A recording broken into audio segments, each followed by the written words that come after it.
First things first, congratulations to Guyana Harpy Eagles for winning the West Indies Championship 2025. I also want to say a big shout out to Trinidad and Tobago Red Force for pushing them all the way. I must say the two teams, they have played some very good cricket coming right down to round 7. And coming into the final day, eyes were still on the game. Eyes were still on it because, we didn't know which way it was going to go. So it was that close. I mean, at the end of the day, the game ended in a draw, but Guyana Harpy Eagles, they retain their West Indies Championship title.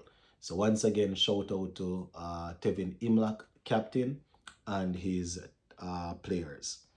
Now, in this video, I'm going to spend in some time going through the scorecard.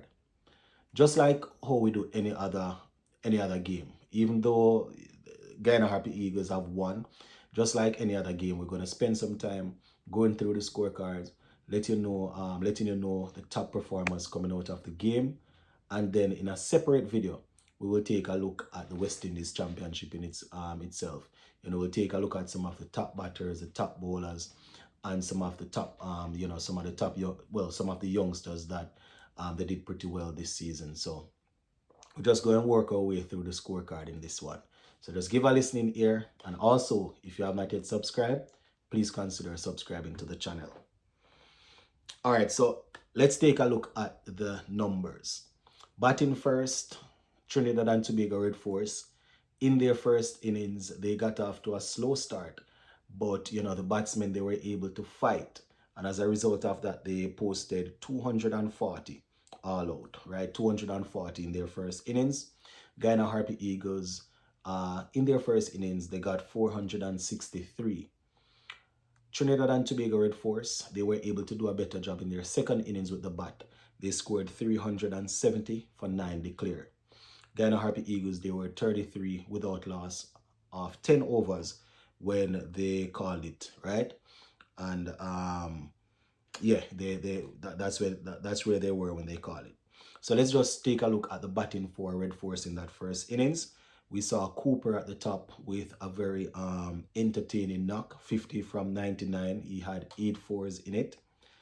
They lost a couple of the top order apart from Cooper really cheaply.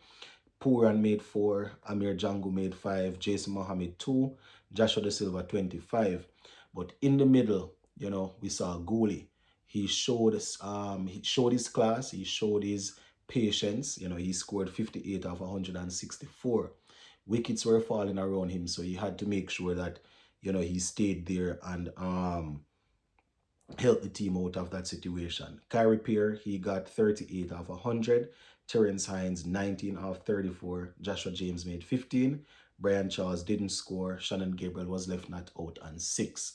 So that's how they ended on that 240 that I mentioned earlier. Let's take a look at the bowling for Guyana Harpy Eagles in that first innings. Kemo Paul, 3 for 45 from 17 overs. Ali Mohammed, 2 for 42 from 20.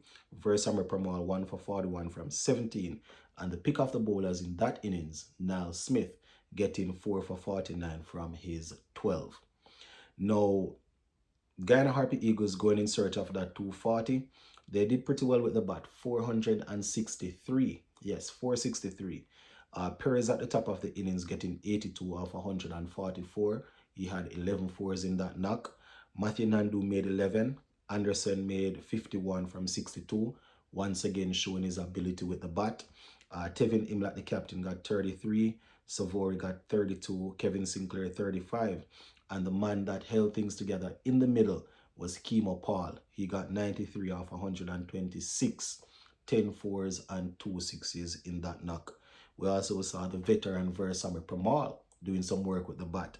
He got 52 off 94 with 4 fours. Ashmead Ned was left not out on 22. Ali Mohammed made 19 from 40. All right, let's just zoom in on the bowling for Trinidad and Tobago Red Force in that first innings. Joshua James, he picked up 2 for 78 from 22. Shannon Gabriel, 1 for 79 from 18. Terrence Hines, he didn't pick up any wickets. Brian Charles, 1 for 78 from 20. Gooley, he got 2 for 29 from 11.3. Pooran didn't pick up any. And the pick of the bowlers, Kyrie Pierre, getting 4 for 119 from 44 overs. Now, Trinidad and Tobago Red Force, as I mentioned earlier, they did a better job batting in the second innings. You know, the veteran Jason Mohammed once again showed his class, show all his skills. As a matter of fact, even after he brought up his century, he made 125. It didn't seem as if they were going to work him out at all. It wasn't until the call came for him to speed things up. I think he was batting with Joshua James at the time. The call came for them to go at the bowling. He went down the wicket, ran past one and was out stumped, right? But he looked good. He made 125 off 186 with 14 fours. Before Jason Mohammed though, Amir Django, he chipped in with 50 from 96, 10 fours. Brian Charles got 38 off 81. Joshua De Silva, the captain, getting 77 from 79 with 7 fours and 3 sixes. You know, at the top, Cooper made 28, Pooran made 7. And at the bottom there, Gooley 10, Joshua James 7, Terrence Hines 2, Kyrie Pierre 1. They didn't send Shannon Gabriel out to bat. Let's take a look at the bowling for Harpy Eagles. Kimo Paul didn't pick up any wickets this time around. Ali Mohammed, he had 1 for 53. Niall Smith didn't pick up any. Kevin Sinclair 1 for 15 from his 7. Versamy Pramod 3 for 138 from 36.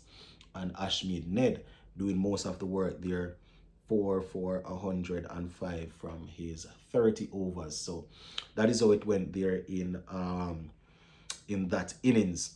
Now, Guyana Harpy Eagles batting a second time. They were 33 without loss, having faced 10 overs when they called it.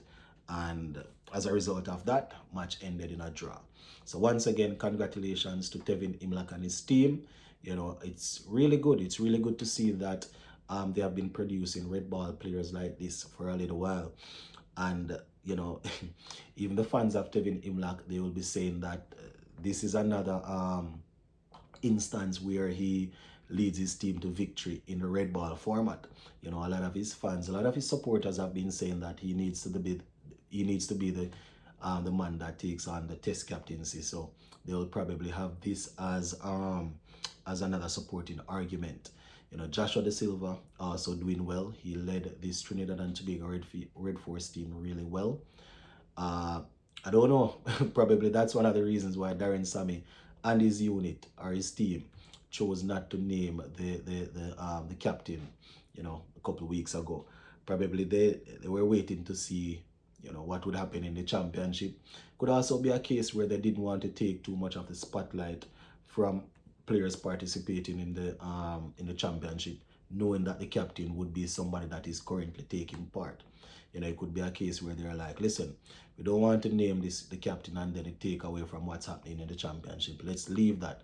The situation with Shea Hope, you understand, we know that he's mostly in white ball cricket. So if Shea Hope is not the man that they're going to name, they probably say, okay, we can name him. But the fact that we're looking to take somebody from the championship to captain, let's wait until it's over. This is our speculation. This is, you don't hear me say quotes, all right? This is speculation. This is just me saying.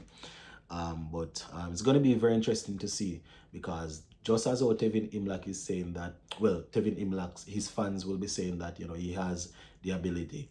Joshua De Silva's fans or supporters will be saying that whenever we have a West Indies A tour, he's the man that generally leads the team, so he should be next in line. Gonna be very interesting, but we're gonna leave it right here for now. We will touch base again soon. Big up.